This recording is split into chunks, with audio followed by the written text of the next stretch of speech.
Hello, everybody, and welcome to another edition of our This Week in Crypto call. I'm joined by Dino, Gary, and Max Balresh, as always.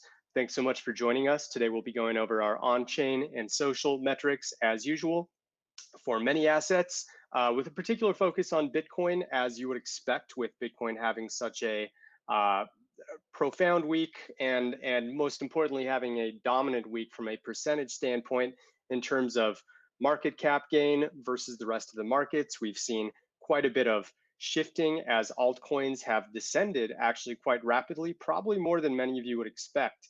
And we'll be getting into the metrics and going over exactly why that happened and what has been distinct for Bitcoin to make it sort of separate from the pack. So I'm sharing my screen right now.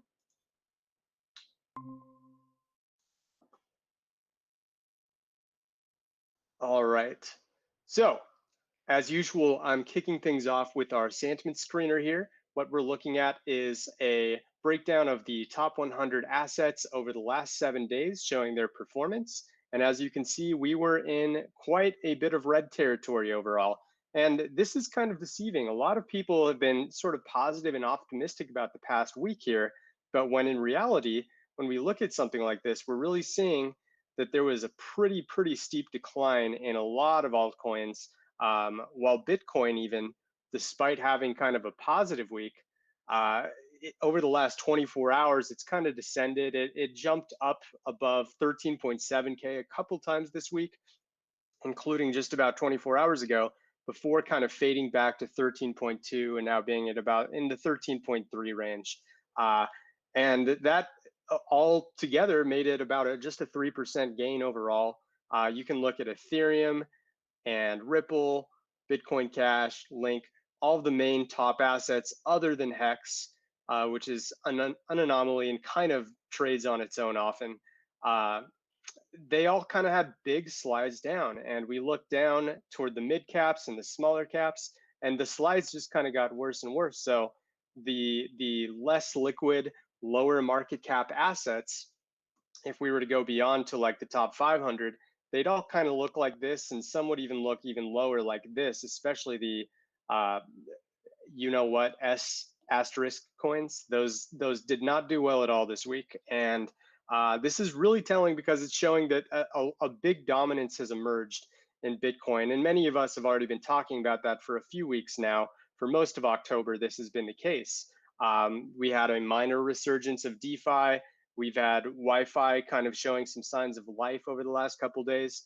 But even overall, I'm not quite sure where it is on here, so I won't get into it. But I know that Wi-Fi overall has still had a down week, just like most other assets. So I'm going to show a little bit about how volume has changed, how weighted social sentiment has changed.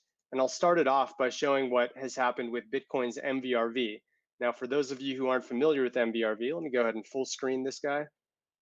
For those of you not familiar, it basically measures what the average traders have gotten as far as returns over the last X number of days. And right here, I'm highlighting the last complete hour, and it's showing that MVRV over the last 7 days indicates that the average trader is actually up just about 0.18%, so pretty much flat right there. Over the last 30 days, 7.3%, 90 days, 12.1%. You see the theme here, they're all in the positive range.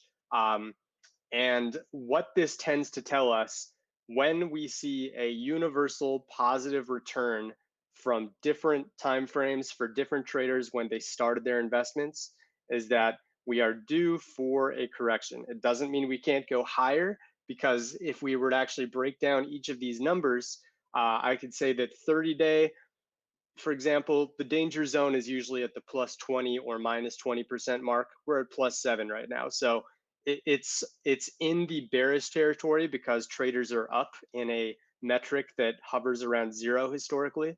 If we looked at 90, 12% is not really in the danger zone when we're talking about something that usually doesn't get super bullish or bearish until it's plus 30 or minus 30, right?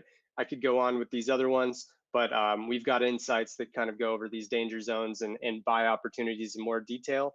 Long story short, when we look at this, we're seeing mostly a slightly bearish trend forming due to this MVRV, especially when you see something that looks like this. You see like the oranges and yellows here representing the 90 and 180 days.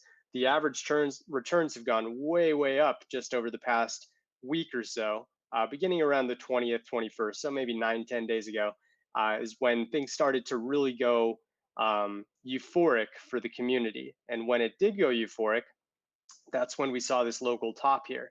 And this is very common when you start seeing this weighted social sentiment, which I'll get into in a minute, usually follows and becomes very positive, and then it sort of flattens out here.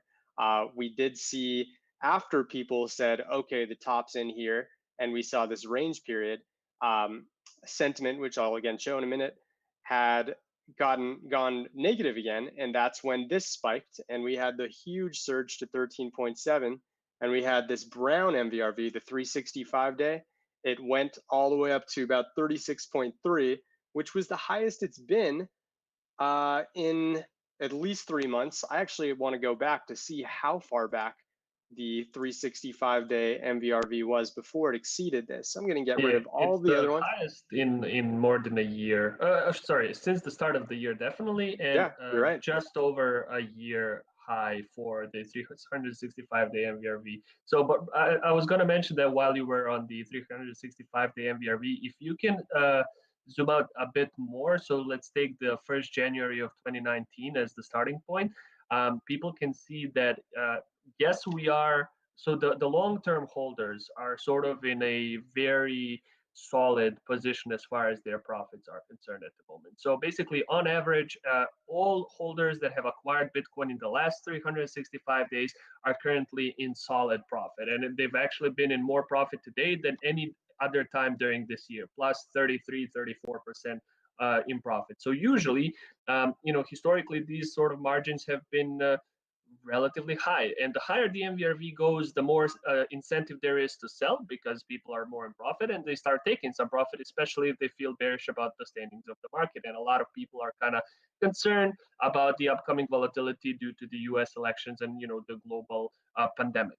So these are a few things that we need to keep in mind. However, you will see here, as Brian is showing, that during the bull cycle high in 2019, we have grown fairly higher, substantially higher than these local MVRV tops. So what that basically tells us is that it's probably going to come down to the general sentiment of Bitcoin holders as far as whether they are confident enough in the mid to long-term price potential of Bitcoin, especially in lieu of the upcoming U.S. elections. Whether they're confident enough to sit on their bags for a while longer and wait for them to inflate, or they are happy with these sort of midterm profit ranges that when they usually, because if you look at like local MVRV tops before local corrections, they usually peak around like between 20 to 30%. So we are in danger zones as far as these sort of mini price corrections are concerned. If we are indeed in sort of a midway through a bull cycle, then yes, people have been they have tended to hodl more and longer in the past. But I'm not sure that that's where we are at the moment, at least as far as the general sort of sentiment of the market is concerned. So unless we're in sort of a bull cycle, in the middle of a bull cycle for Bitcoin right now, we might be approaching a fairly dangerous zone as far as people starting to take profit, which might crash the price down for at least a short term, right? Yeah. Thanks, Dino. I think that's well said. And obviously, to sum it up, it peaked at about 105% here in June 2019.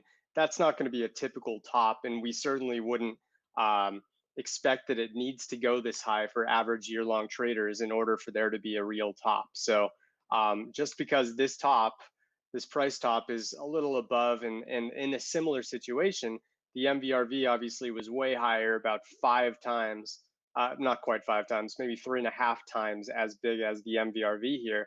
But because this is still over zero, it still means that this is overall bearish for a metric that normally is going to hover at zero given enough history. So interesting stuff there. But like I said, especially combining all of those time frames together, that's when you can really see a trend forming, and when all of the different time frame traders are in either the positive Brent, I think Yep, you, I'm yeah. back. My Hmm. phone rang and it cut off my headphones. Sorry about that, guys. Yeah, and if they're all in the positive, that's especially bearish. If they're all in the negative, that's especially bullish. And right now we are especially bearish due to the unity of all of those MVRVs. Okay, so that's Yeah, enough so on MV. maybe Yeah. final comments about this is it's difficult to figure out where the top is with MVRV, right? So I think putting this metric in proper market context is probably the best way to go about it. So basically, what Brian is saying, pretty much all Bitcoin groups of holders are currently in profit. Some of them are a lot in profit. So the question that you then need to ask yourself, and that we'll also try to answer through different metrics today, is are they feeling confident enough to continue to sit on these bags, or are they okay with taking maybe 30% in profit and running away? So that's sort of how you should evaluate these current levels, right? What is the sort of amount of confidence that people have in Bitcoin's mid to long term potential? And if it is high, then we might go higher. If it is low, there's a pretty good risk of a correction. Mm-hmm. Thanks, Dino. All right. Okay, we're going to look at social sentiment. And this is very interesting. This is comparing the weighted social sentiment, which is the ratio of positive versus negative commentary over time for different crypto social platforms, and also multiplying that by the overall volume. So we're in a bit of a, this looks a little jumbled right now. I'm going to zoom out a tiny bit to give a better idea of how this looks. Yeah, it doesn't really help either. Let me look at actually just the last 24 hours. No,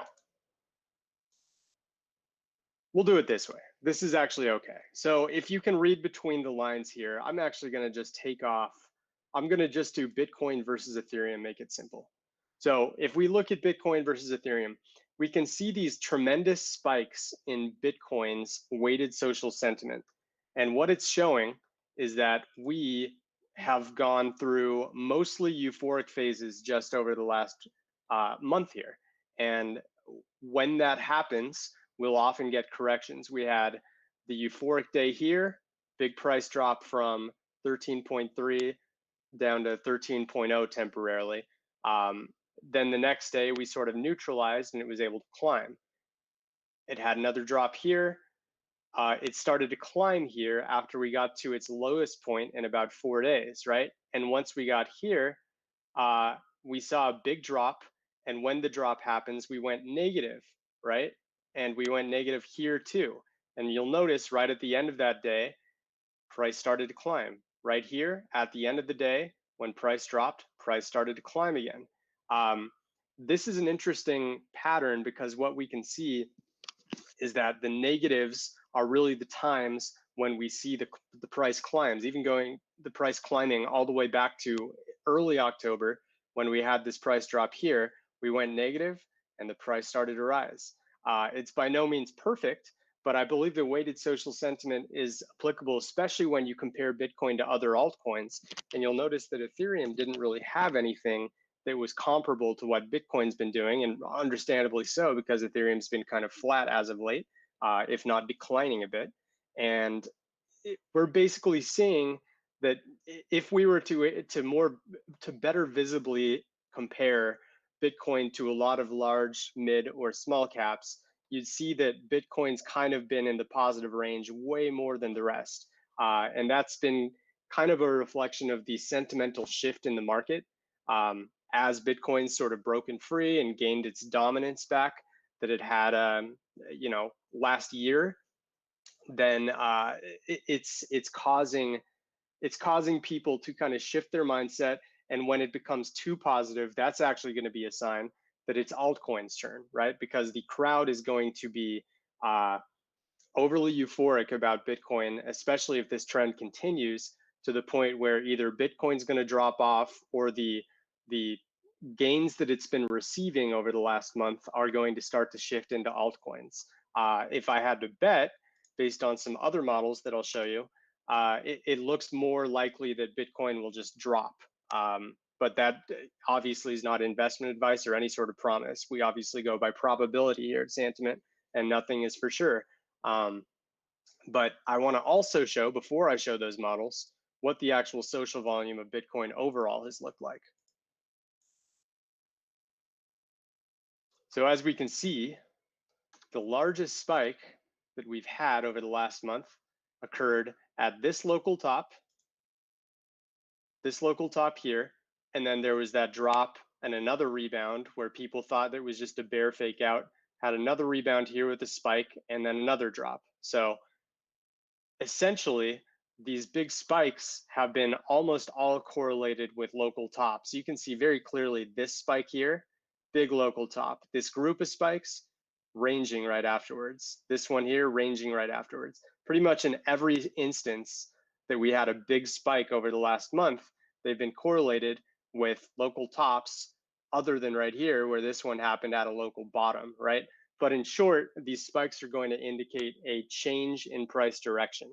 And sometimes it may be very temporary, sometimes it may be more long-term, but it usually depends on just how quickly the spikes calm down, right? If they sustain themselves up for a bit, that's when you'll really see a big drop coming right afterwards. And when it did drop, obviously the social volume of Bitcoin increased. People started getting into FUD mode, talking about Bitcoin not being sustainable and we're about to drop back to 10K. Obviously that didn't happen. And we saw another big one here, a more minor spike. And since that time, over the last couple days, it's sort of stayed low because this is hard to really call a spike compared to the ones we've been seeing here, etc. So I recommend looking at social volume for Bitcoin over the next week. It's going to be especially interesting when the next spike hits, whether it happens after another climb back to around that 13.7 range, or if it starts happening as the price fades. We're going to have to see how the crowd reacts to whatever happens next. But if it's with a big spike, that's almost always going to foreshadow at least a temporary 180 on the price. All right, DAA divergence. So as most of you know, daily active addresses, in our team's opinion, is one of the more accurate on-chain measurements for how sustainable a specific price can be for any asset. Right now, what we're looking at is Bitcoin's last 6 months of daily active addresses in terms of its divergence from its price. And what we see right now is a large sea of red, which is telling us that the price rise that Bitcoin's been seeing has not been followed by an increase in unique addresses transacting on its network. When that happens, it basically creates a bearish divergence because daily active addresses are staying flat and price is moving up. I can illustrate it by going to daily active addresses here, highlighting that, screen it. I'm going to show just the last month to make it a little more obvious. So this is the last month of DAA. You can see that at 10.7K, 10.8K, we were sitting at about 931 daily active addresses, improved to 988. So basically 930 to about 1 million was the range we were at for the 10Ks. We even got to about 1.07 million here.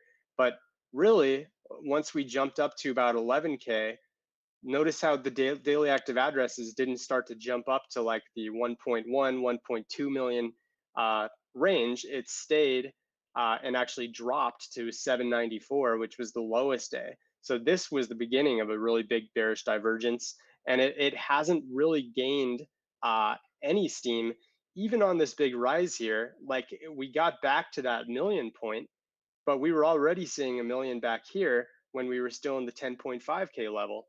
Our peak was at October 24th, right when we got above 13K for the first time. But it quickly dropped off, and we're now sitting in the 800K range for the last 5 days here. And even today so far, if I go back to the model, we'll probably see that it's not really exceeding any ranges to show that it's going to break 1 million again today. But you can see right here very clearly, these were the last 5 days, and this right here is the current day. they're all in big time bearish territory. This dashed line indicates that it's in a bottom 10% historic divergence area, which is why they're illustrated in neon red. And that's basically telling us that daily active addresses are not at all keeping up. Now, they aren't necessarily falling. We aren't seeing DAA going like this while price is going like this, but we're seeing DAA flat and price moving up. And unless DAA is following, we're just going to see a collapse in price, either to correct that range that we were at from like 10.0 to 11.0 K range for the Bitcoin's price, or we're going to see daily active addresses have to pick up in a hurry so that 13K can be sustained and beyond, right? So going back to the compare tab, if we were to look at a few other projects, we can look at something like Ethereum, which might surprise many, but because the price has declined a bit, we're actually starting to neutralize. We've seen a couple baby bullish divergences over the last couple weeks. We're still in bearish territory for the most part, but compared to here, when we got up to like 485, we're not getting any neon reds, which is good. And it's showing that the number 2 market cap coin can have some push upward if Bitcoin was able to sustain itself. But right now, we're seeing that it's not getting nearly the amount of unique addresses needed to be able to push up price, or at least sustain the price for a while. So if it does sustain, that's just going to be more indication that active addresses are improving, or that you should be taking a little bit of profit and being cautious. Obviously not investment advice. You can do as you please, but this is one of our favorite models, and it is a pretty accurate on-chain indicator over time. Let's see. Top holders, I'm going to skip this for now. Many of you have access to this. It will basically tell you what online versus offline wallets are doing for the top 1, top 10, or top 100 holders at any time. But for time purposes, I'm going to skip for now. Just let us know if you are a Sandbase Pro member and would like access. Top transactions, I'll quickly point out that Aragon has been seeing a series of major shifts as of late. It's trying to refresh to try to make it harder for me to point that out. But that's really the only notable asset to talk about as far as the altcoin sphere right now. NVT. So I'm going to go back to Bitcoin here and point out that for the first time in 6 months, we are seeing a slightly bullish divergence based on token circulation. So token circulation, for those of you who don't know, is a measurement of the amount of unique tokens being moved on a network at any given time, just like the unique addresses being measured for daily active addresses. So from an actual token perspective, taking away things like wash trading and repeat tokens being moved back and forth in a given day, this is only measuring total amount of tokens being moved. We're seeing a big increase as the price has risen. And many people believe that NVT can be an even more valuable on-chain measurement than DAA. So it's sort of a contradictory story that what DAA has been telling. And we're getting a sustainable amount of tokens moving back and forth. And this largely likely has a lot to do with this rise being able to happen and catch a lot of people off guard. It appears as though lots of tokens, it could be dormant. I know we've seen some token age consumed spikes over the past month. So that could have a lot to do with a lot of these new tokens that weren't being moved in here are now being moved here because we have more tokens total in circulation after those dormant coins that hadn't been moved for a while are now being moved. So interesting to see here. I have a little bit of skepticism as to whether this can keep up. These colors are measured based on whether they're above these trend lines. There's 4 total: green, yellow, orange, blue. Right now, this is just above 3 of the 4 right now, but it's very close. So like a single day of bearishness could put it back in neutral territory. But long story short, all things considered, we're actually looking to be in a healthy area as far as unique tokens being moved. Again, if you don't have access to this and you have an API key, simply request it in our general channel on Discord, and we'll try and help you out with access. One other thing I want to show, and then I'm going to hand it over to Dino. S&P correlation. So last week, in fact, I think it was only about 4 or 5 days ago, we reported that for the first time since about, I think it was June or late May, we actually had a negative correlation to the S&P. And that's a very good sign for crypto. Generally, in its biggest bull runs, crypto is able to break away from traditional markets and gain market cap on its own without any reliance on traditional markets. You can see very clearly here, late 2016 and most of 2017, we were in negative territory. And that was, I think, mathematically the biggest stretch of time in modern Bitcoin trading that we had a major market cap increase. So as we can see here, the negative correlations are generally a good sign for Bitcoin. When they're really high, like we had in March and April, right after Black Thursday, that's when we were at all-time high levels. But eventually, we found ourselves just a few days back in negative territory for the first time. Now, keep in mind, this is a 30-day rolling correlation, so it's not literally illustrating every single day. It's taking into account the average between the current day and the past month. That being said, yesterday and I think yesterday in particular, both the S&P and Bitcoin dropped pretty precipitously, and that caused this spike to come back up a little. But we don't want to see this. We don't want to see the correlation start to get back to that 0.7, 0.8 range, which is around the all-time high for the correlation between the two markets, because that would basically say that traders in crypto are fearful and trading in tandem with what the traditional markets are doing and reacting to it. So we want to see negative territory, and we'll continue to keep everyone posted on Twitter as far as how this graph goes. Oh, and also really briefly, the correlation to COVID is still a thing. If I zoom out to the last year, we can see it pretty clearly. All of the COVID fear happened right before the Black Thursday drop, when Bitcoin literally dropped half its market cap overnight. And finally, I think it actually got to like 34, 3,500, if I remember correctly, before starting to rise. And you'll notice as the price rose, it was able to do so thanks to declining social volume related to COVID. This is basically just summing the mentions of coronavirus, and COVID-19 across all crypto-related social platforms that are public. So we can clearly see that the decline happened, but if we zoom in,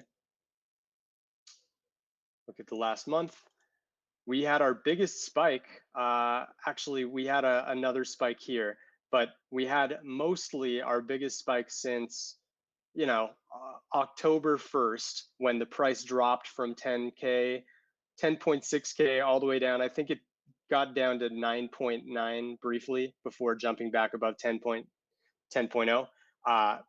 The social volume got really big here and stayed here for a while. And I think it had a lot to do with the US having record high daily cases being announced on these 2 days. And it could have very well had something to do with the fear that happened after we dropped from 13.8 down to 13.0 in a matter of just a day.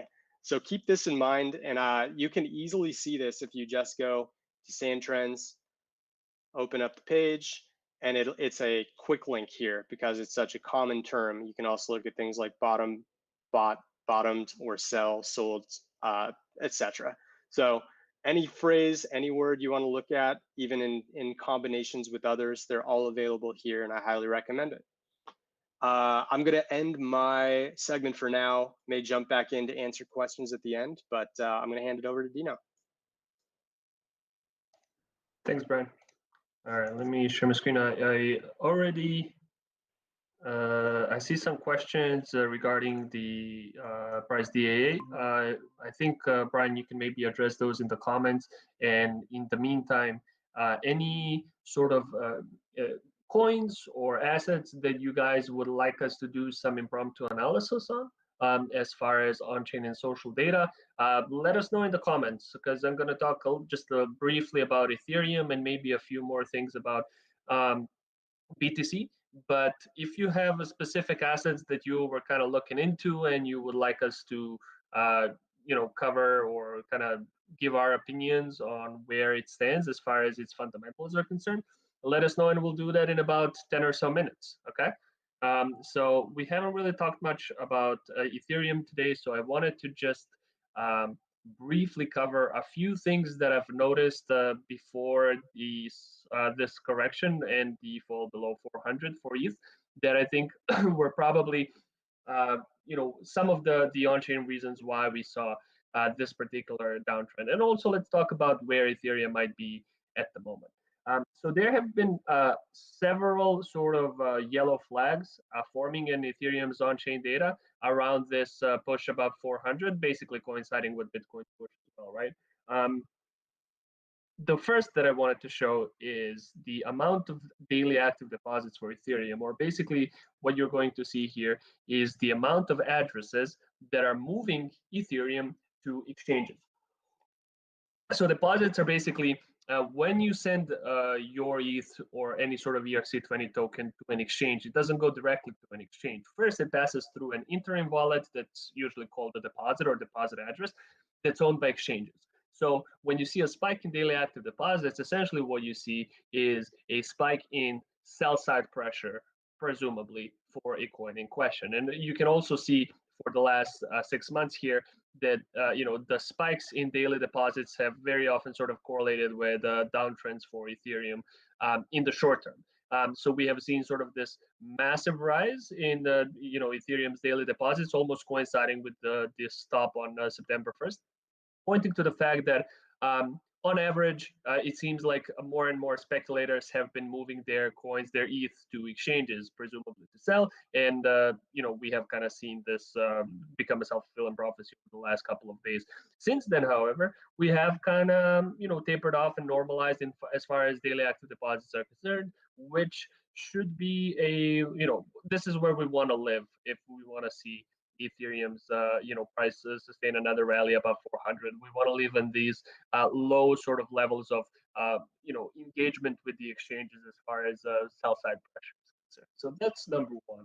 Number two that I wanted to show is the general trend in Ethereum's daily active addresses, which has once again been kind of going down a little bit over the last couple of days and weeks. So we've had this sort of massive rise mid-month, and since then we have been on a sort of downward trajectory. So especially here in the past couple of days, as Ethereum's price grew above 400, it wasn't really the amount of users interacting with Ethereum has kind of flunked over the past couple of days, which probably indicated that there is not going to be too much fundamental support for a sustained rally. It seems like the market interest in Ethereum has kind of been waning since the spike above 400, probably in lieu of Bitcoin's own price action. So I think most people were kind of looking at the top coin over the past 7 days rather than altcoins, including ETH. And you can kind of see this on this Ethereum sort of gap in Ethereum's daily active addresses here, allowing the price to falter because of a lack of interest. And so one other thing that's not really an on-chain metric, but still very interesting, is the social volume for Ethereum. So this particular chart shows the amount of mentions of Ethereum on over 1,000 different crypto-related social media channels, right? So usually what you don't want to see are these spikes in ETH's social volume, like we saw here before a correction. We saw this,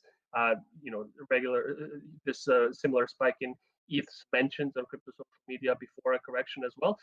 Sometimes for larger coins like ETH and Bitcoin, spikes in social volume will also earmark local tops, like it happened here. The reason why this happens is very simple. It's the fact that people, as far as altcoins are concerned, people don't really talk about most coins unless they're pumping. And so when we see these massive spikes in social volume for altcoins, you usually know that the FOMO is kind of starting to take over. But as far as Ethereum and Bitcoin, there's a lot of chatter when they're dumping as well. So these sort of spikes in social volumes can sometimes often earmark local tops. So we have seen this first rise in Ethereum social mentions since the beginning of the month, happening around Ethereum's push above 400. However, it has tapered off since, basically meaning that what you definitely want to see is you want to see these sort of sustained levels of social volume. Like a spike in social volume in itself isn't necessarily a bad thing. It just means that more people are talking about a coin.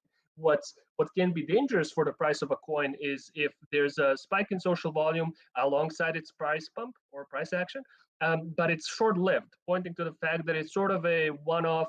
People have been sort of initially interested in a coin, but then that interest has kind of tapered off very soon thereafter. So this is, I think, one of the reasons why I wasn't really concerned about Ethereum social volume here up until this point in time, because in general, we have managed to sustain these above average levels of interaction, of crowd interaction with the coin. However, here, there has been a relatively high spike in the amount of mentions of Ethereum, however, but on the other hand, it has very quickly tapered off, pointing to the fact that I think, once again, most of the crowd's attention over the last week has been on Ethereum and maybe a few different altcoins that aren't.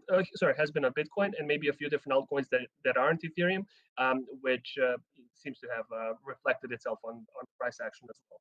Now, one last metric that I wanted to show here is the amount of ETH held by Ethereum mining pools. So this actually, if we look back, let's look back maybe until the beginning of the, yeah, there we go. So this is what we're seeing here is the amount of Ethereum being held by Ethereum mining pools. And very often what you'll see is these drop-offs in ETH miners, basically selling off their parts of their Ethereum, coinciding with short-term tops and incoming corrections. We've seen this in 2019. We've seen this once again in February of 2020, even before the Black Thursday crash. We have seen this sort of massive drop-off in Ethereum miner balances as ETH broke 200, which pointed to a short correction here. We have seen this also here before around Ethereum's local top and consolidation period that lasted for almost a month.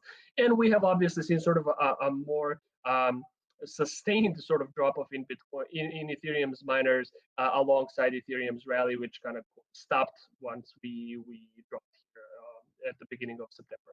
So for the first time in almost a month and a half, there has been a pronounced drop-off in Ethereum's miners' balances as ETH went above 400, pointing to the fact that in the short term, miners were looking to take some profit, which usually tends to kind of adversely impact the price of Ethereum, at least in the short term, right? Pointing to the fact that there has been a lack of investor confidence in Ethereum's push above 450 maybe, and coinciding with its drop off. So there have been several concerning signs as we kind of spiked above 400 that pointed to the fact that like a short-term correction might be likely, which seems to have kind of realized itself over the last couple of days. So on the whole, I would definitely in the next couple of days, I would keep an eye on several different metrics. I would keep an eye on Ethereum's general on-chain activity, not just Ethereum's active addresses, but also transaction volume. So basically just, how are we doing in terms of the crowd interaction with the protocol and with the network itself? What we would like to see is the sort of sustained amount of increased activity, both in terms of addresses interacting with Ethereum and in terms of the transaction volume for Ethereum.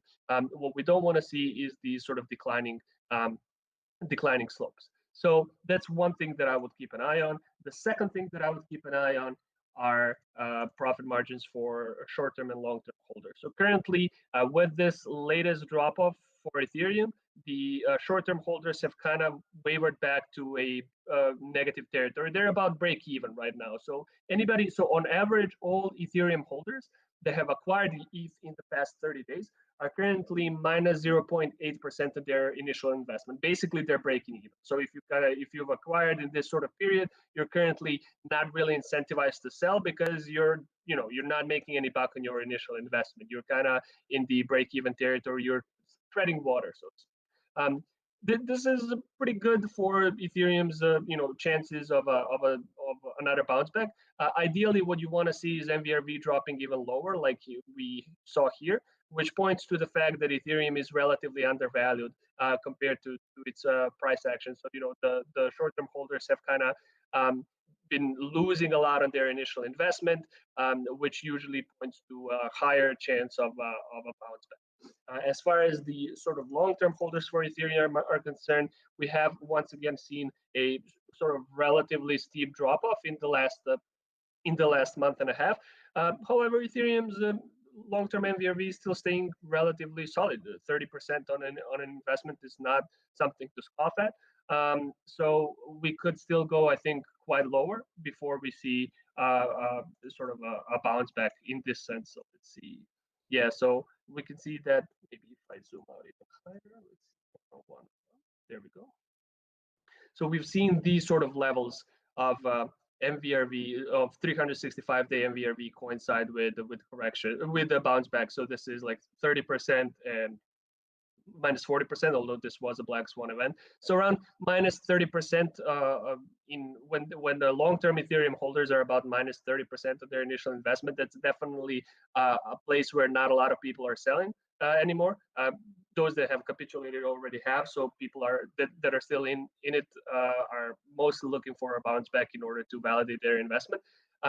There's not a whole lot of sell pressure allowing the price to surge once again. So as far as the long-term MVRV is concerned at the moment, we could still go a bit lower, right? These are some of the things that I wanted to show just briefly before going into any sort of questions that we had from the audience. So I think, let's see.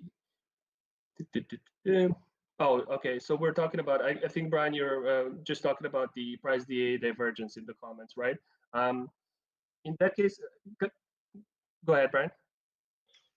Yeah, there was just a question about whether stagnation in the DAA overall for any asset can be good for Bitcoin or any other asset. I actually believe it's the opposite. I think stagnation, not just for DAA, but most on-chain metrics, is a sign of disinterest, and not in the good way that social volume is in terms of disinterest, but kind of it's usually an indication that there's not a lot of dormant coins being moved and not a lot of big whales moving, because they're the ones that cause a lot of those volatile markers that we see in DAA. And when there's stagnation, it's usually a bearish sign. So if we're comparing like bearish signals during a stagnant run versus bearish signals in a volatile run, I'd say the volatile run is probably slightly more interesting and provides more opportunities to get in on longs, but also it can show the opposite. Either way, though, I think it's kind of focusing on the wrong thing. I think overall, when you're seeing a bearish divergence, it shouldn't make much of a difference as to whether it's a consistent bearish divergence or not, because what the model is saying is we're simply not getting enough unique addresses interacting on the network. And it doesn't matter if it's an equal amount of addresses not interacting.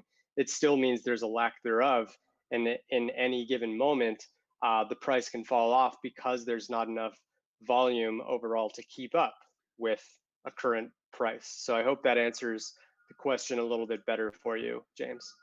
Yeah, I also saw a question about whether the Grayscale Bitcoin Trust would show up in our DA model. I don't think it would, just because I think the way that the trust works is that you're not really doing a whole lot of on-chain transactions. You're basically investing in shares that kind of mimic the Bitcoin's price action, right? So it wouldn't, unless it's an on-chain movement, or unless the transaction is recorded on chain, those types of sort of on exchange, so to speak, investments or transactions wouldn't really show up on the DAA divergence or just general sort of amount of activity on a particular network. So I see a question about XDAI stake, or just the stake token. If you guys have any other questions about any other coins that you would like us to take a brief look at in the last 15 minutes of the stream, let us know. I'll do a short sort of overview on XDAI at the moment, see where we are. And then we can kind of, if there are any other questions, we can cover any additional points in the comments. All right, so let's look at some of the general sort of overview of XDAI's activity. I'll do 24-hour active addresses as well as the general daily active addresses. All right. So what we're seeing right now is just the amount of addresses interacting with the XDAI token or the stake token over time in the last let's say last year. Yeah, in the last year. This is a relatively, relatively a good sign for a coin that wants to kind of be a cryptocurrency that has super low transaction fees. I think fast transaction times. I think that's sort of the pitch or the selling point for stake. What you want to see is the sort of a stable or growing amount of daily active addresses. Having about 850 DAA here is fairly strong. I think there's only about, I would say about 20 coins, ERC20 coins that actually have this amount of daily active addresses. So you can do that very quickly or analyze that very quickly here. So go to Screener. This is one of my favorite new features that we have introduced to the platform. And let's say I want to look at all of the, oh, one sec. This is my screen. I want to look at all assets. So we're currently looking at all assets in the Santiment database, I believe. I think it needs to load.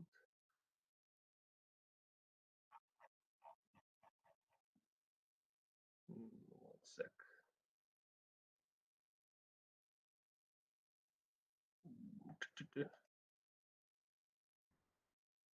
All assets, load.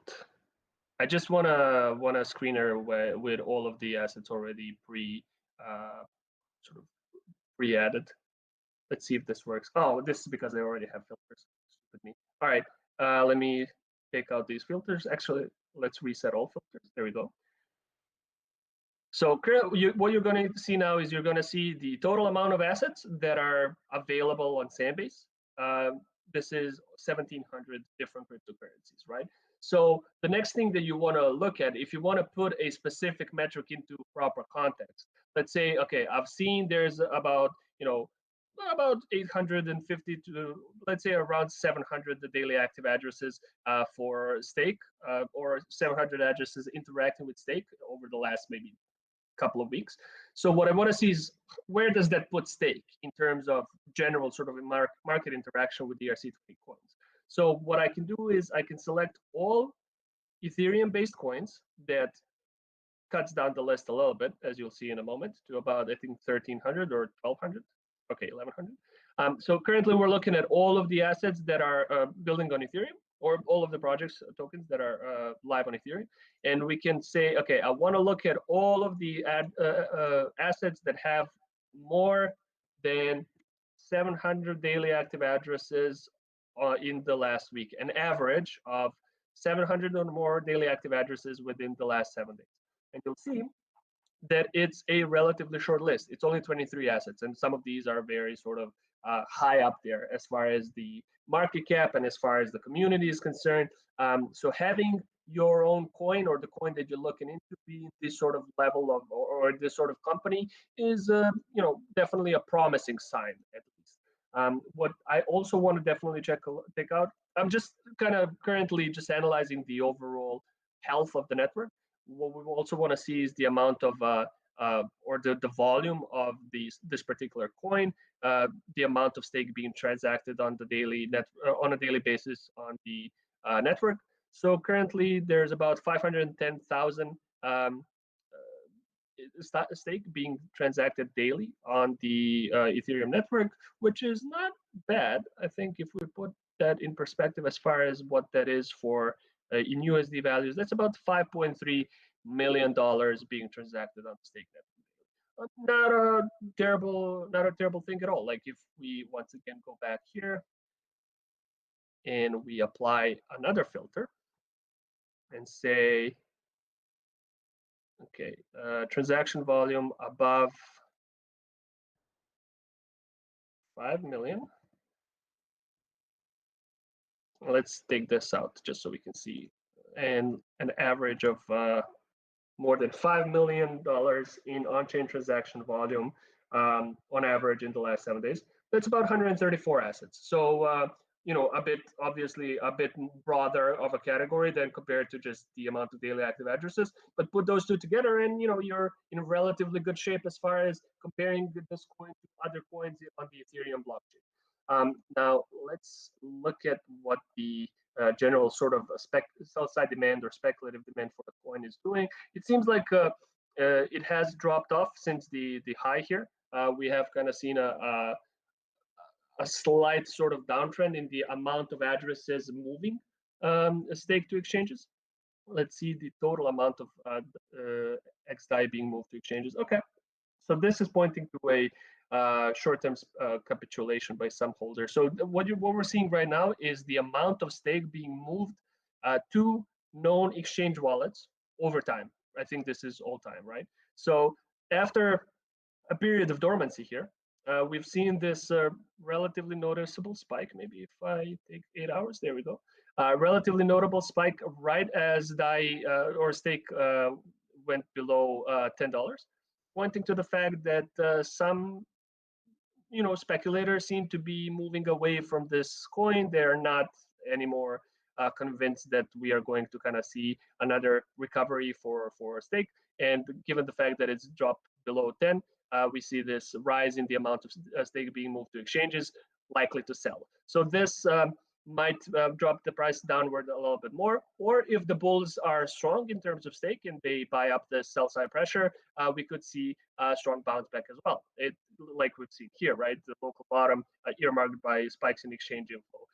Local bottom earmarked by spikes in exchange inflow, right? It all depends on, whereas here we saw a sort of super correction here. It all depends on what is going to be sort of our response by stakes bulls at the moment. One other thing that we might want to take a look at, let's look at the 30-day MVRV just to see where we are. We're quite low, about 30% in the negative territory for short-term stakeholders. So I don't think we're seeing a whole lot of people selling outside of those capitulating at the moment. In general, on the whole, the lower the MVRV, in theory, the better it is time to accumulate if you believe that the coin has strong fundamentals and a chance to bounce back. So that's really up to you. And then finally, let's take a look at social volume for stake. Okay, a little bit of a spike here.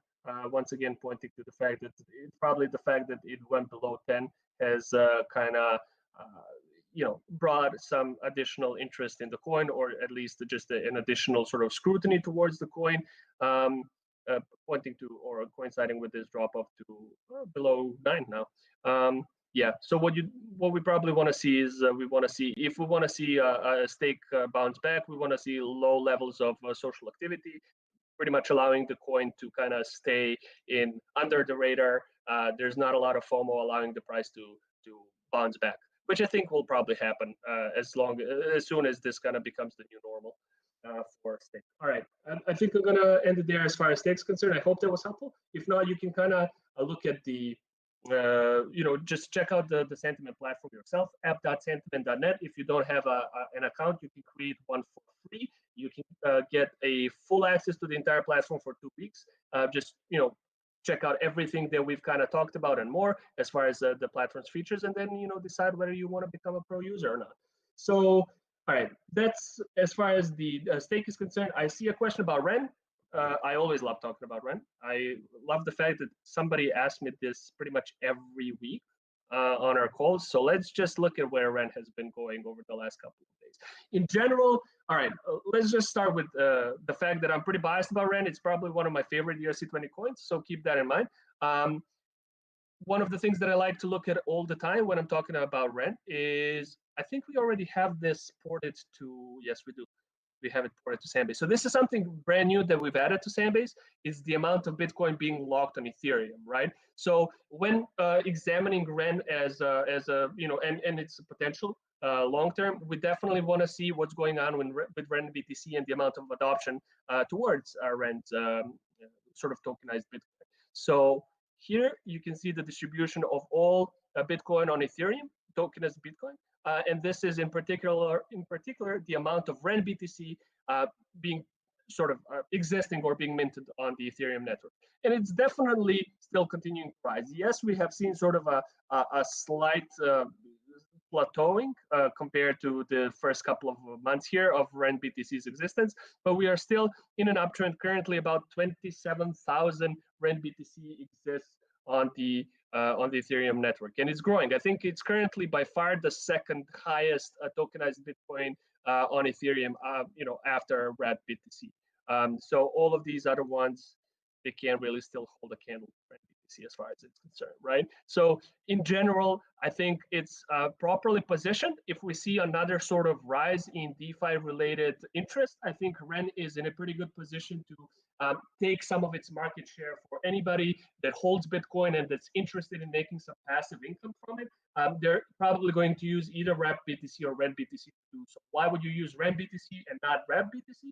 The reason being very simple is that REP BTC is held custodially, and there's a KYC that's required. If you, on the other hand, REP BTC has neither of those requirements to be used. That's why a lot of people like it, because it's a decentralized sort of solution to the REP BTC problem, right? Or the REP BTC market approach.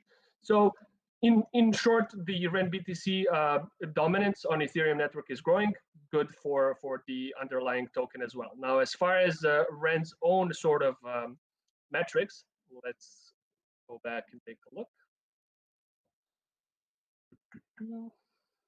I'm not going to start with MVRV. I'm just going to start with like general market overview here.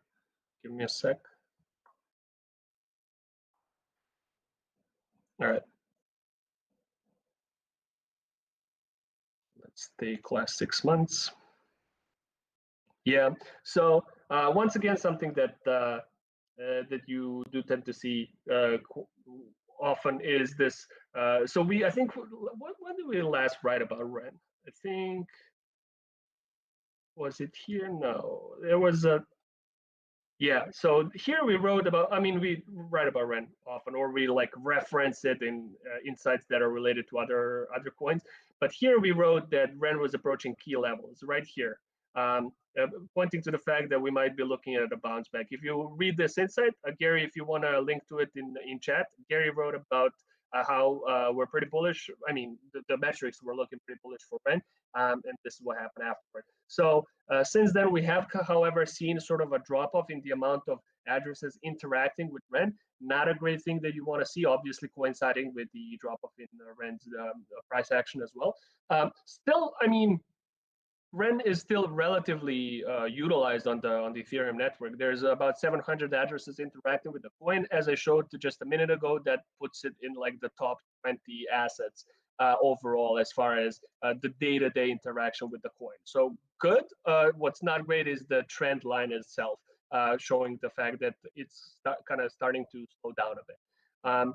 Let's look at also the amount of sell-side pressure for REN, and if we can see any patterns there.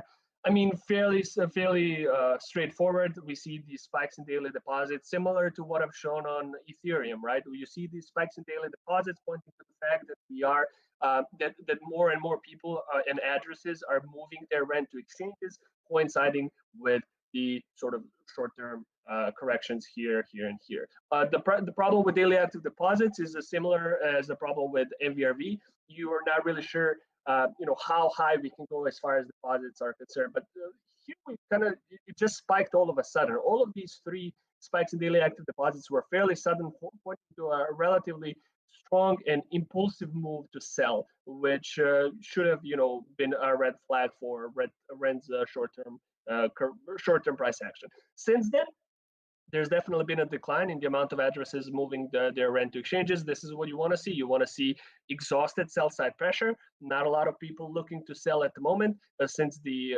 correction. So just keep an eye on this in the future, especially if we see another bounce back. Once you see this spike in daily active deposits, pointing to the fact that a lot of people are looking to exit the coin for the time being.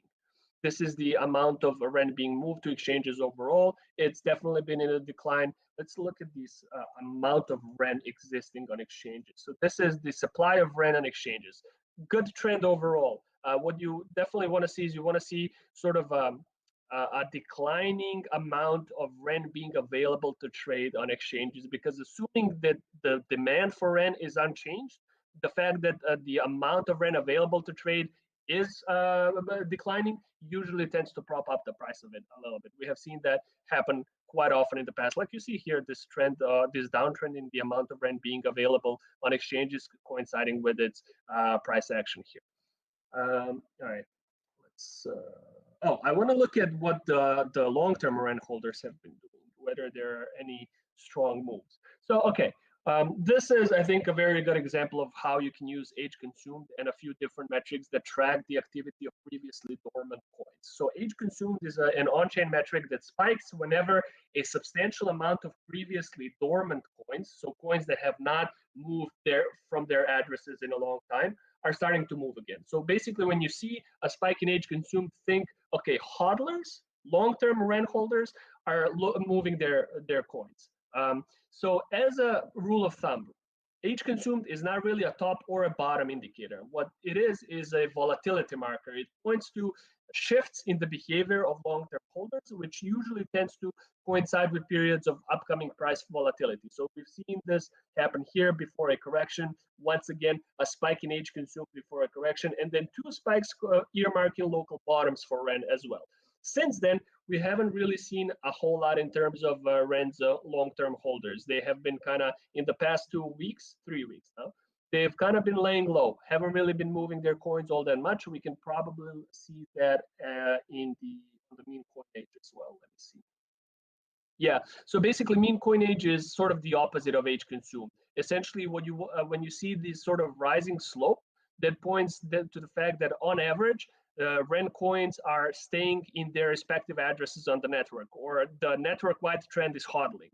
And then when you see these drop-offs in mean coin age, that means that on average, the trend has been distribution, or coins moving between addresses, and you can kind of see how that can adversely affect the price of REN here. So the fact that we have been seeing this uptrend in the amount of REN, just the uptrend in REN's mean coin age points to the fact that on average, holders are staying true to their bags. They're sitting on their REN bags, even though we have seen this sort of decline. There hasn't really been any sort of pivot or shift towards distribution. Generally a good trend. I think REN holders are pretty pretty strong and pretty confident with the midterm price action for the coins. So I'm not surprised. Finally, let's look at the profit margins for REN. We can also look at some whales. We haven't really been touching a whole lot on what particular coins whales have been doing recently. So maybe we can do that and close today's stream at that point. So looking at REN's 30-day MVRV, basically the average profit or loss of REN's short-term holders, it's pretty low at the moment. So with this latest correction, it's now at about minus 20%. If you look at, let's look at all time for REN. One sec. Yeah, so you can see that sort of REN's 30-day MVRV tends to kind of bottom out at around 50%, 50%, 46%, 44%. So this is sort of the absolute lowest that we have so far, at least, seen REN's 30-day MVRV go, meaning that these are the lowest in terms of ROI that REN's short-term holders usually get to before we see a correction. We are getting there, although we're not there just yet. But in general, like I said, the theory is that the lower the MVRV is, the more undervalued the network, and therefore it could be an opportune time to accumulate. As far as the long-term REN holders are concerned, they are currently still above water. They're about 10% up on their initial investment, which, you know, it means they're kind of in the middle of the road, really. We could see it dump much, much higher, as we've seen, like, once again, about 50% is usually the low all-time MVRV bottom. So here we could see it grow lower, or we could see a bounce back like we've seen here. So basically, REN's long-term holders are about 10% in profit. It's going to really depend on their confidence in the coin's short and midterm price action. If they're confident enough that this price retraction is mostly just Bitcoin and Ethereum related rather than anything substantial or fundamental with Ren. They might be okay with seeing their bags drop off even a bit lower, hodling for a while longer, allowing the price of Ren to rise. It's going to come down to how they're feeling about the coin. And finally, let's look at social volume for Ren. Yep. Let me zoom in. All right, let's zoom in a little bit more. So once again, the same sort of credo applies, right? What you don't want to see is it's fine to see spikes in social volume like this. What's not fine is seeing this sort of declining amount of interest towards a coin. So basically, we're looking at the amount of mentions of Ren on crypto social media. We have seen this spike as the Ren sort of climbed to 0.5 here in early August or mid-August. Since then, however, we have seen it kind of taper off. Obviously, this was a market-wide crash, but I think either way, we will probably see a short-term correction for Ren. We have seen the same thing happen here. So there has been a sort of rising amount of chatter towards Ren, which is, slightly concerning, especially when you see that it's going to be very short-lived. And since then, we have kind of tapered off. So the fact that we are now normalizing in terms of the amount of mentions of Ren means that people aren't really talking about it all that much. It's kind of flying under the radar, which is usually okay for the coin. There's not a whole lot of FOMO happening concerning Ren at the moment, which is usually where you want to start as far as a potential entry position. Obviously, none of this is financial advice. Just looking at what charts are saying. But yeah, in short, some of the more concerning things that I've seen for Ren recently is just the amount of on-chain activity has kind of been tapering off recently. So that's not great. But on the other hand, Ren BTC is still growing as far as token, the second largest tokenized Bitcoin on Ethereum.